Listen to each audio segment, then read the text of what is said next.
తండ్రి అయిన దేవుడు అబ్రహామును ఒక వరం అడిగాడండి. నీ కుమారుడైన ఇస్సాకును బలివ్వమని వరం అడిగాడండి. కుమారుణ్ణి బలివ్వటానికి సిద్ధమయ్యాడండి.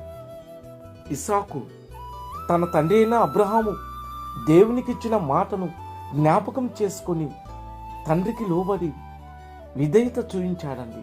సహోదరులారా, ఈ తండ్రి కుమారుల్లో తండ్రి భక్తి, కుమారుని విధేయత మనం చూస్తామండి. ఈనాటి కాలంలో తండ్రులు కుమారులు త్రోవ తప్పి పాడైపోవటానికి కారణం ఒకటేనండి.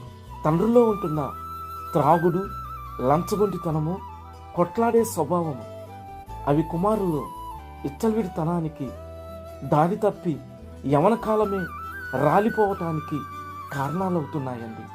అందుకే తండ్రులు అనబడిన వారు అబ్రహాము వలె, కుమారులు అనబడిన వారు ఇస్సాకు వలె బ్రతికి కుటుంబాలు కట్టుకుందామండి.